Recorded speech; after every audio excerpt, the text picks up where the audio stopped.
All right. Well, folks, wanted to welcome you to another Council President's Report, where I kind of give you a little take in terms of what's going on in the Council. Of course, the biggest thing before us right now is our budget. We just had some initial deliberations and went through a number of different discussions about some of the various departments and some of the puts and takes that we're looking at trying to put on the reconciliation list. You heard from our very first report that came out that the number on the reconciliation list is roughly about $33 million. I think last year we had approved a little over 25, I think about 26 million on the reconciliation list. So we're looking at pretty much close to $10 million differential from what we had approved last year versus what we're looking at this year, with the consideration that we'll probably be doing something regarding council grants, and that process has not taken place yet. So there's some concern about where some of this revenue certainly is going to come from. So there's going to be a lot of discussions about what's going to survive on the reconciliation list and what's not. The largest component of that is the energy tax, followed by some of the Montgomery College additions that we've placed on the reconciliation list as well. But I think you heard this morning that it was pretty much a unanimous council that supported Montgomery College's adds onto the reconciliation list. And so I think that those are safe. So with that being said, there's going to be some other deep looks into our reconciliation list to see what is truly affordable. I did want to talk about something that I was asked over the weekend that I didn't list in the press release, but I did want to talk about the Silver Spring Transit Center. We are going to have a briefing and an update regarding the Silver Spring Transit Center, and I think that will help council members get a little bit of a better understanding about how we best move forward. I will say this, that from my perspective, there certainly is some concern about the Augustine report, as it's now being coined. And, we have always committed to making sure that we opened a safe facility. I think that even in reading the Augustine report, the initial safety of the facility is not the question. It really is a question of how long we can continue with minor maintenance before major maintenance would have to come into play that would start to affect some of the safety issues. And when you talk about the shear and torsion and the potential splaying of concrete, that is the falling of concrete pieces, from my understanding and some of the initial conversations that I've had with folks that are engineers, that typically happens when cracks meet. That's when you have the splaying. And so typical maintenance, and again, a heightened maintenance schedule could oftentimes remove that from the equation.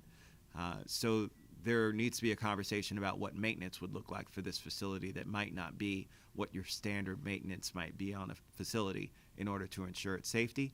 All of those things are conversations that we will certainly talk about, but ultimately, I do agree with what the county executive's position is, that Metro certainly needs to weigh in and let us know which direction they want to head in, because I think that will help and shape, because they are ultimately the clients. They are ultimately the ones that are going to operate and run this facility.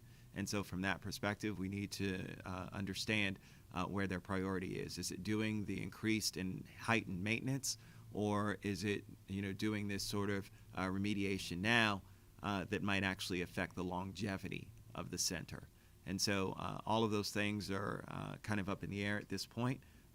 We are watching and waiting and anxiously awaiting what Metro's comments will be, so that they can help us in terms of how best to move forward in working with the county executive and crafting a plan. I did want to talk a little bit about some of the things that are going on with our education budget. You'll see that our CIP addressed some of the issues. I'm happy to report that with the county executive's additional funding that he sent over, it does allow for us to put some of our HVAC projects back on track, which is a tremendous plus for us. It was a huge concern in our community, especially at schools like Rolling Terrace that had the mold and the mold issues and needed some remediation. So we're very happy to see those moved up. We're also happy to see that because of what the county executive sent over, we're also able to accelerate the design of some of these projects and keep them in the first year. What this does do, however, is it does put the onus on the state to come up with a concrete plan on how we move forward when it comes to school construction dollars. And so from that perspective, we will have an even larger push, I think, come next year when it comes to solving this problem. I will say this, though, I'm very happy that all of the gubernatorial candidates for the Democratic primary have committed to solving our school construction needs by presenting additional funding. And so from that perspective, I remain very positive when it comes to seeing a solution come out of Annapolis in this upcoming legislative session for next year.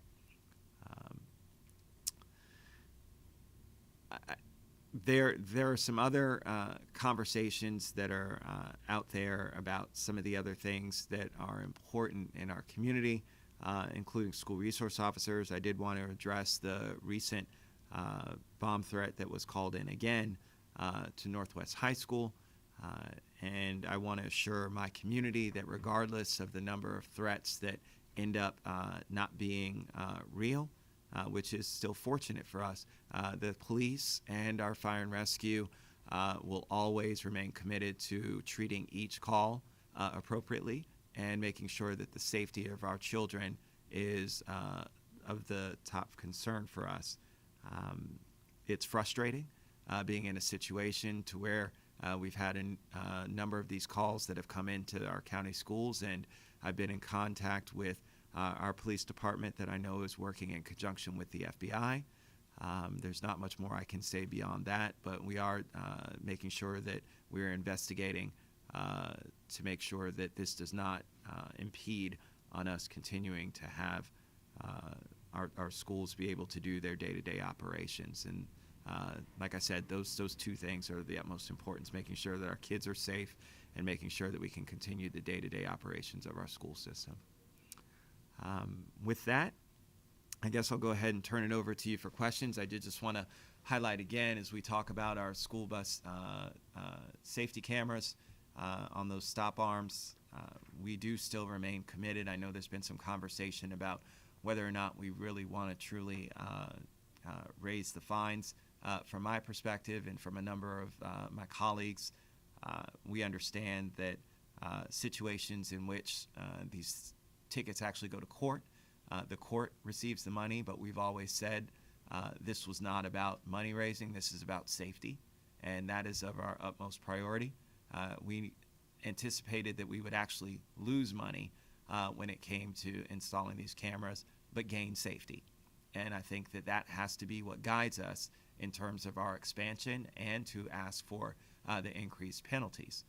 We hope that with increased penalties, folks will actually learn a lesson and think that this is something that they don't want to do again, because obviously they haven't taken the safety of our children into mind when it comes to making these or having these sorts of violations. I mean, the children's lives are at risk every single time you pass one of these school bus stop arms, and I think that we really have to make it imperative for drivers to understand that this is not acceptable, and we see it as a troubling problem. We actually did some rough math in my office to kind of calculate if we placed but just based on anecdotal information, if we placed a school bus stop arm camera on every single bus in our fleet who said that they got passed at least once in a day, the numbers in terms of revenue would be staggering. It's in the millions of dollars.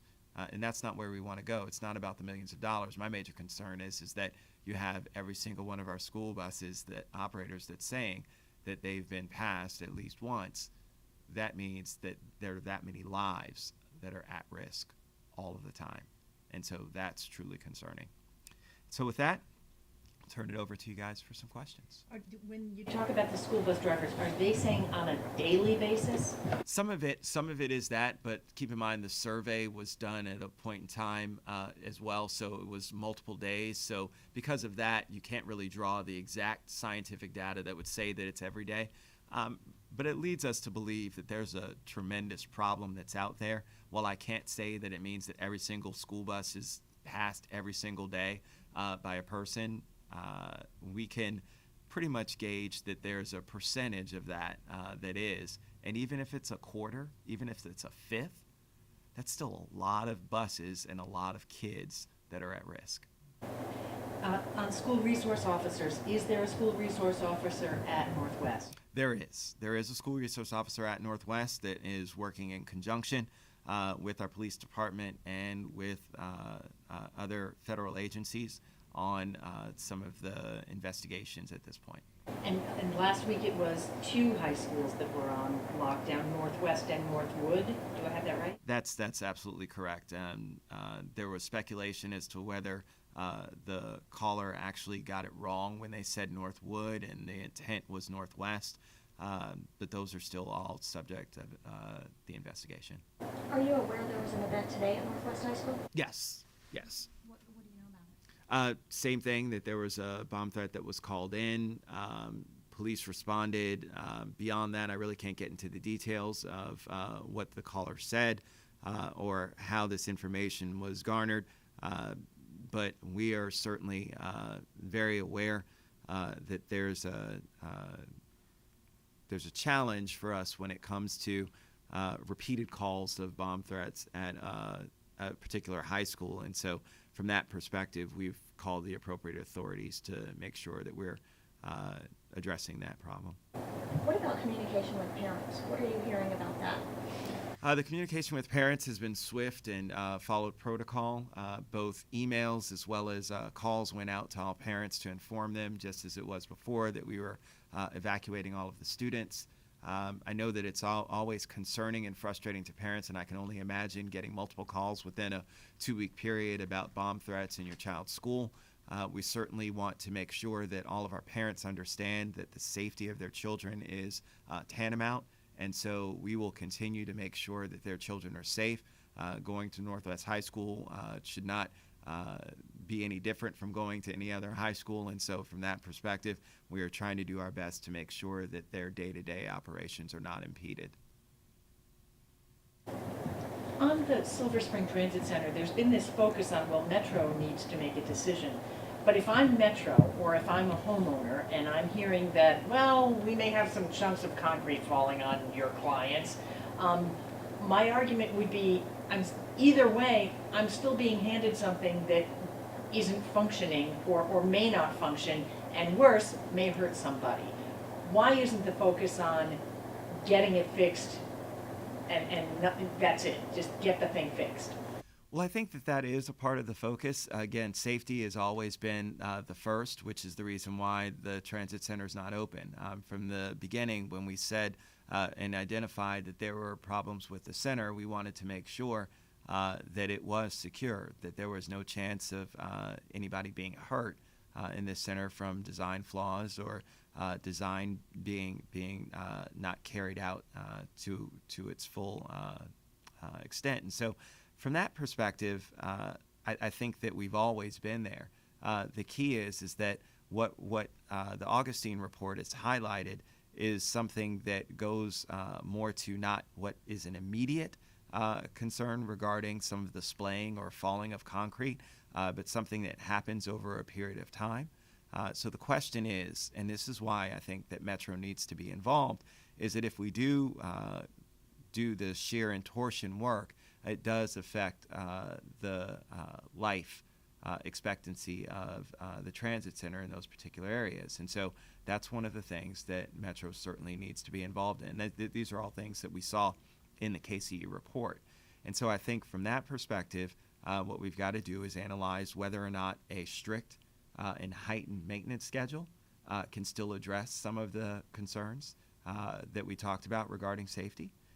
Or whether or not we need to go the more aggressive route, which is the shear and torsion. And I think that's what's before us. And throughout that discussion, it's always going to be guided by making sure that the public safety is number one. Do you have a feeling either way right now? I don't, without having that. And part of the challenge, and a number of the council members and I have discussed this, the part of the challenge is we're not engineers. We don't have that level of expertise to be able to truly analyze. We go off of recommendations and what we've seen and try to make the best judgment calls based on the information that we've received. But again, we always want to err on the side of caution of making sure that safety is number one. And so that's really where our focus is right now.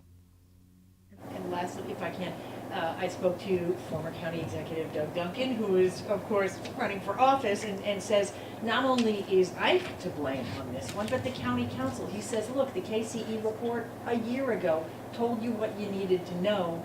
Everyone here is guilty of sitting on their hands and not displaying leadership to get this done. How do you respond to that? Well, I think instead of trying to cast blame, we need to focus on getting a center open for the public and make sure that we're providing a center that's going to be safe and achieve the overall mission of making sure that we have bus coordination and really something that's going to work for the greater community. I know that it's always convenient in an election year to try and cast stones, but our responsibility as elected officials is to make sure we're answering to the public and make sure that we're doing the right things to make sure that we can give them a facility that meets their needs, is safe, and doesn't come at the expense of more taxpayer dollars. This briefing is Thursday now. Mm-hmm. And is it in front of the full council? It is. It's actually a specialized meeting. Unfortunately, Mr. Dice could not be there at the original date, which was the 6th, so that's why we moved it to Thursday, and so it will still be a full council meeting. The reason why we decided to do that Thursday instead of delay it even longer is because we do have a WSSC meeting later on that day, so it made it convenient for council members who are already going to be here anyway for that WSSC meeting that we go over to Prince George's for. So in coordination, we wanted to make sure that we didn't lose any time in being able to evaluate the information that was sent over in the Augustine report and really get a read in terms of where we go from here. Again, we don't want to waste any time. We really want to deliver this facility as soon as possible, but also want to make sure that it's safe before we do so. And who will be there Thursday? From my understanding, WMATA, as well as David Dice, Tim Firestein from the County Executive's Office, and a myriad of other DOT, and potentially some of the other KCE or Parsons Brinkerhoff that have normally been in attendance in the audience as well. And no one who put the report together? I'm not sure if Mr. Augustine will be there or not. That I'm not aware of at this point. Have you gone to this transit center yet? Have you had a tour or been on at this site? I've actually seen the transit center. I have not toured it itself on the inside, but the council's been privy to a number of the different pictures that show some of the cracking concerns, where we've done some of the pouring of the overlays. So I've seen those in great detail, as have other council members. And so that's what's keeping us abreast of kind of what's going on and engaged in the process.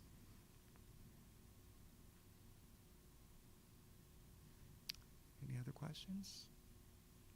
All right, folks. Well, thank you very much. And we'll see you again next Monday. All right.